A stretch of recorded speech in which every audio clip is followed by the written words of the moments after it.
She's so cute. What's good people? This is the Just a Messenger podcast where we're trying to change the world one message at a time. And what's that message? The message of love, hope, joy, and of peace. And now we back to Act 2, Part 2. Part 2. There we go. Enter stage left. We have Nyla Randolph over here. Someone brought up our dog episode, and they actually saw our dog in person. Couldn't believe how big she got. So let's put her on the screen. Do y'all remember? If not, go back to the dog episode. Remember the cute little puppy we had? She's still a puppy. She's still cute. She ain't little no more. Nyla, can you say hello? Speak. Speak? Nyla, speak. She's licking. She's like, you don't have any treats in I know, right? I'm not gonna speak. Nyla, you so cute. All right. All right.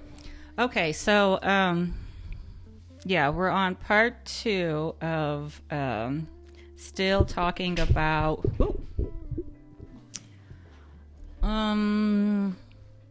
trying to see the beauty in sadness, or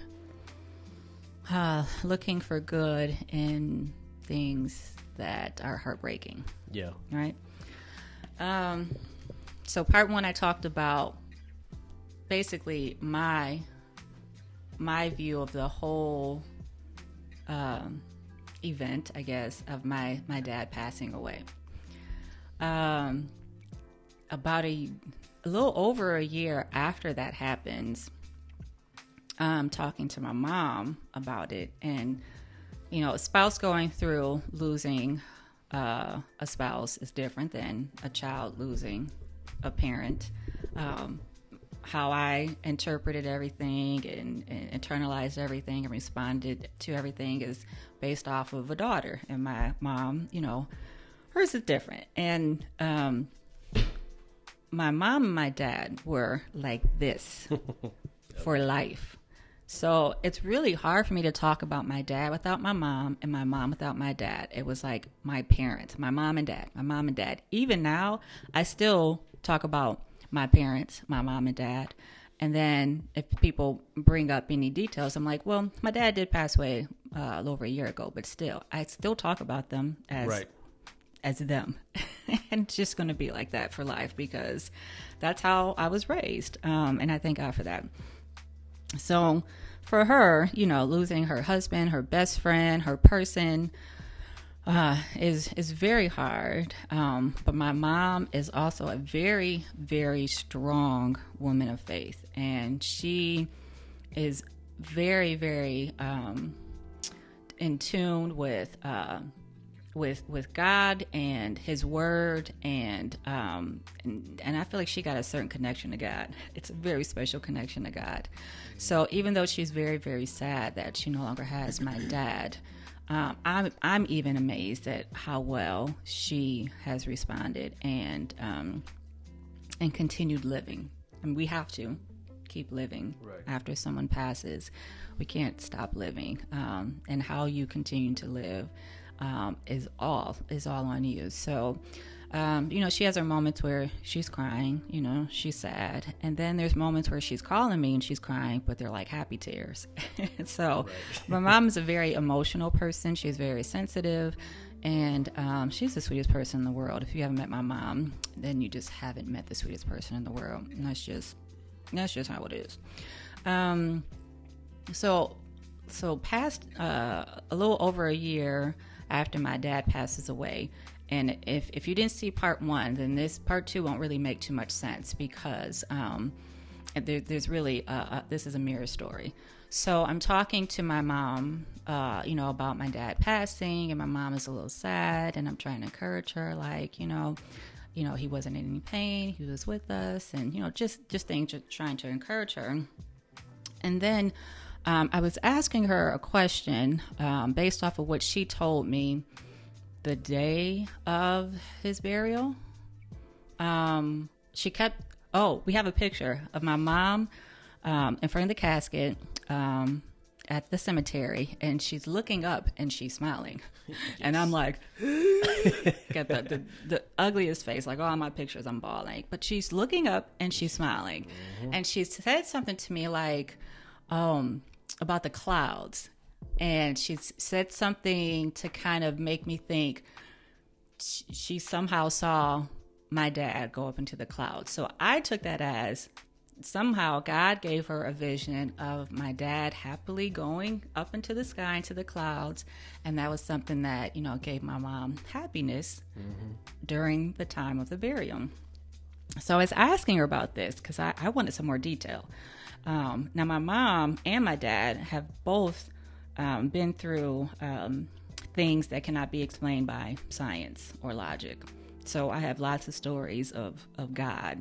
Like there's a story of, I'm saying story like it's not real. There was a time that my dad, who was completely deaf in both ears, he was at the supermarket and this lady came up to him and started talking to him, like talking, and he understood every word she said. So he was like, yeah, I was just talking to this angel at the store. And I'm like, what?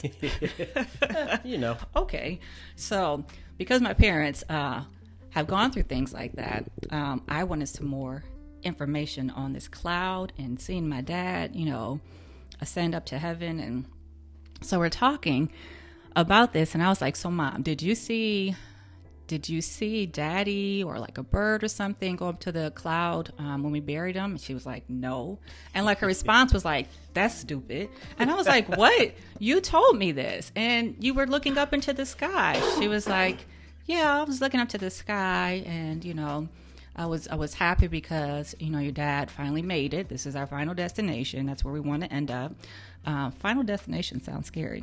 I don't know if I should rephrase that. I'm thinking of the movie. Anyway, yeah. Anyways, that's where we want to end up. And she was like, but I didn't see anything that day. I said, Mom, you told me. She was like, no, I did not see anything on that day. And I was like, okay, so you said you saw Daddy, and you were talking about some clouds. So when did all that happen? She said, oh, that happened when he passed away. And I was like, oh, so like leading up to us taking him like off the machines, like a day before, because my dad, he had a room with a window, and he would sometimes look out the window. I said, oh, so one day Dad was looking out the window and saw some clouds and, said how beautiful they were. She was like, no. And again, the response was like, that didn't even make sense. And I'm like, it makes sense. So I'm like, Mom, please tell me, what are you talking about? And she's almost getting upset at me. Like, why don't you understand what I'm saying? Now, for me, when there's a breakdown of communication, I get frustrated.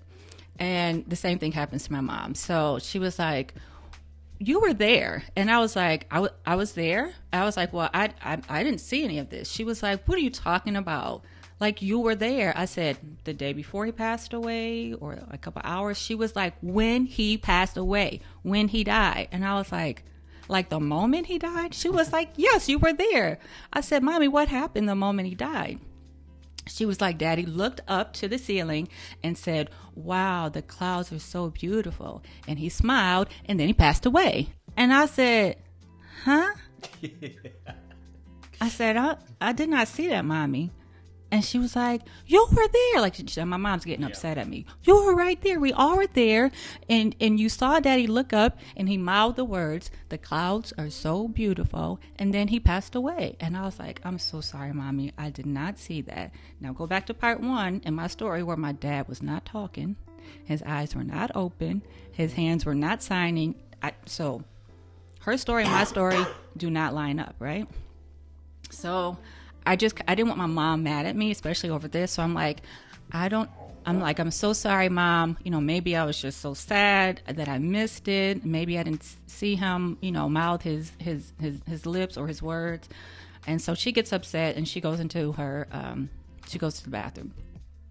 And my mom has Bible studies in the bathroom. She would be in the bathroom for like 2 hours. And she said that's just her, her quiet place. So she comes out of the restroom about an hour after we had this conversation, and I'm just going over it in my mind like, I don't want my mom sad. Excuse me. But I don't know what she's talking about, and that definitely did not happen because I was there and I remember just about everything down to the detail. And I think he even called my brother and was like, bruh, Yeah. did you see Daddy do this? And he's like, nah. So my mom comes out, her Bible study in her bathroom, and she was like, you know what? She was like, I know why you didn't see it, and I did. And I was like, why, Mom? And at this point, I'm starting to understand. And she was like, God revealed that to just me. I was the only one he wanted to see. Daddy looking up at the clouds and saying, wow, the clouds are so beautiful.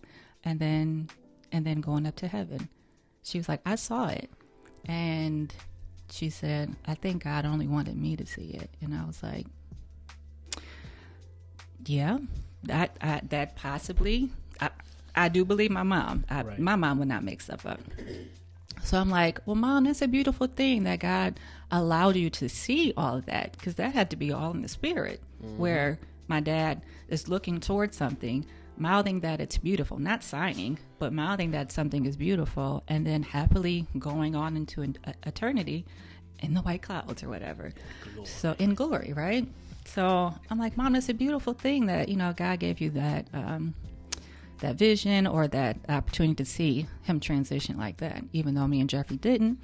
And then my mom got sad. She was like, well, why didn't God let you see it? Why didn't I? So, I mean, again, my mom's very emotional. I'm like, Mom, it's okay. Like, what I got was also beautiful, but, I just didn't see what you saw. And she was very, very sad.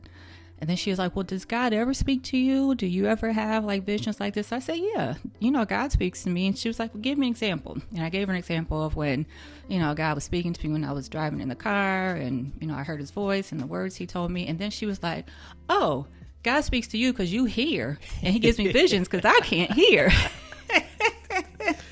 I was like, well, maybe there's a little bit of logic behind it. And then she got happy. She was like, okay, now I'm happy God speaks to you in a different way than he speaks to me. Mm-hmm. And God knew that I needed to see that as his wife so that I would have peace about this, even though I'd be sad. And just when she told me all of that, like, I'm getting goosebumps now, but I'm just like, how amazing is our God? Like, my mom actually saw my dad happily transition from this life to the next, saying words, using adjectives like beautiful, like he was happy, he was at peace. Right. And God didn't have to allow my mom to see that. She could have saw exactly, what I saw. Right. But just the way that my mom finally figured out everything and realizing this was God's beautiful way of letting her know that he's there for her. He understands her. He knows her. And he knew what she needed to get through this season. Right. And I didn't need that. And my brother didn't need that. We got what we needed. And there are times where I do need to hear God's voice, and I'll hear it, but I can't, prove to you, that I heard God's voice because God is speaking to me. Mm-hmm. So when I found that out, I was just like, Mom, God is just so real, so amazing. And he loves us all, but he knows us all on an intimate level to know that that's what would work for my mom. It's not something that I need. Like, right. You know how you know your kids, right. Like one would appreciate this and the other one would not, or it won't really faze the other one. So like God knows us intimately. Like he knows how many like strands of hair we have on our head. Or you have 0. Everyone knows how many you have, but it doesn't make me God. But I just wanted to share that, and I did ask my mom prior to like really talking about her if it was okay to tell different stories about her, and she was like, "Tell my story, tell my story." Tell about the goodness of God. Like, she's not like, you got to hold anything back, or this is private, or this is no one's business. She's like, tell my story, tell our story, and tell the goodness of God. So, so I definitely wanted to share that, and I'm hoping that it brings someone hope, peace, and I'm hoping it brings people closer to God, because God is so real, but he won't force a relationship with you. He won't make you be saved. He will only knock and wait for an invitation. So just try it. Just try it. I mean, what can you lose? I feel like there's nothing to lose. And I know for myself that God is real. Again, I can't prove this to other people. You have to just find out for yourself. But as for me and my house, we will serve the Lord. Yes, we will. But isn't that amazing? Oh, like, yeah. Just so, yeah, it's so beautiful. It's, I'm not going to say crazy, because once you realize how God operates, then it's just normal, and it's surprising, but it's not surprising, right? Right. Like, of course. Right. Yeah.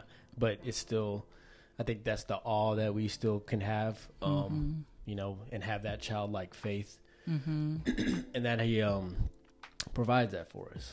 And like, even, you know, seeking you shall find. It's like the gift. I always explain this to my students and stuff. It's like, you have a gift, but if you put it in that corner and never open it up, that's on you.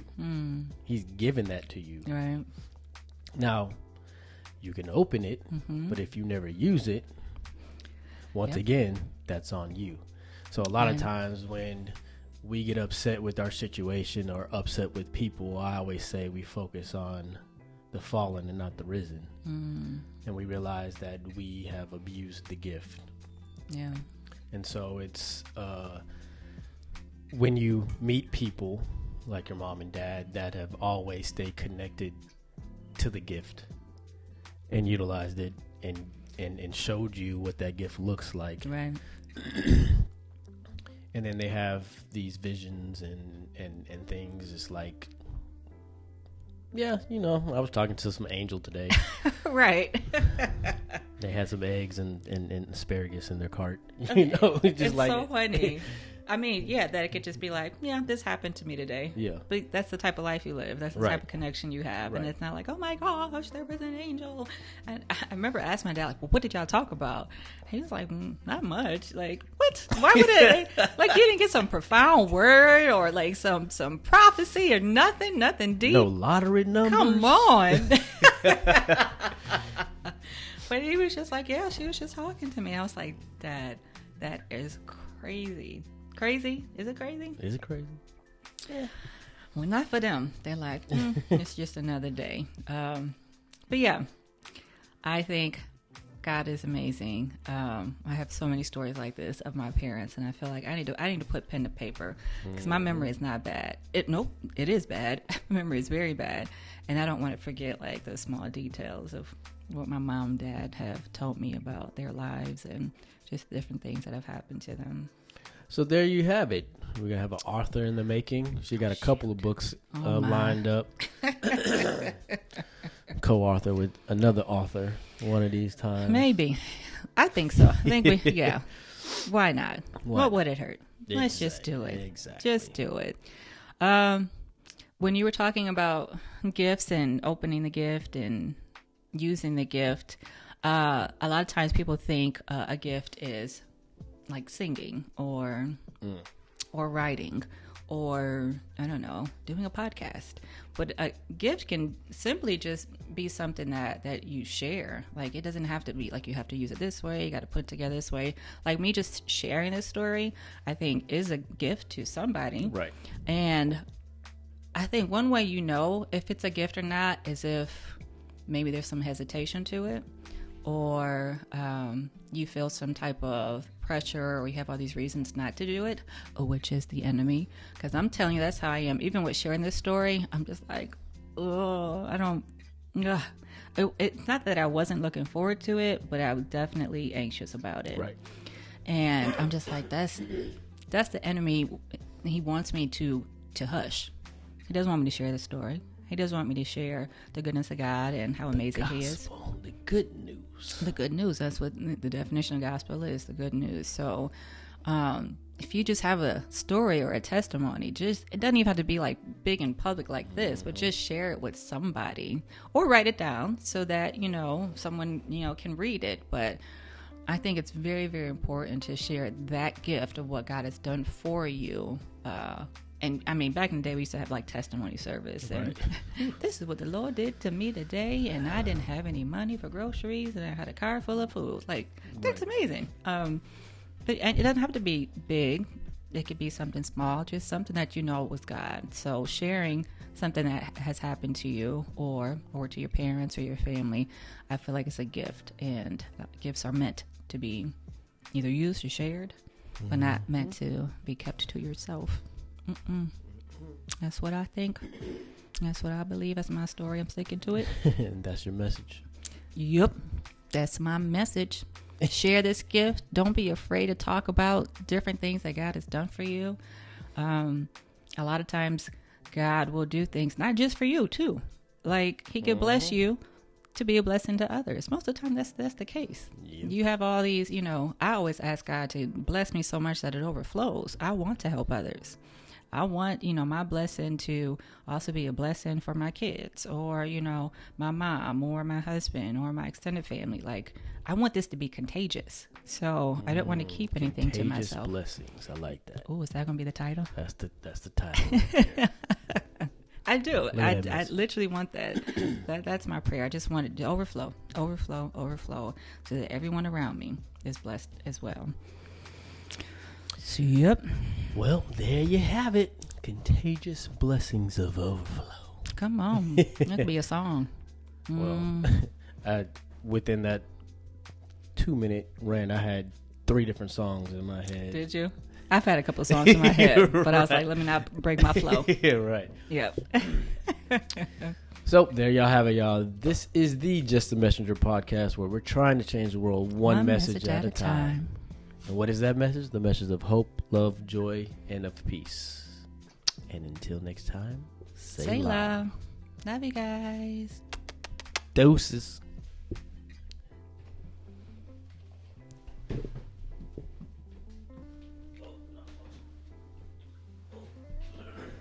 We didn't introduce either one of us.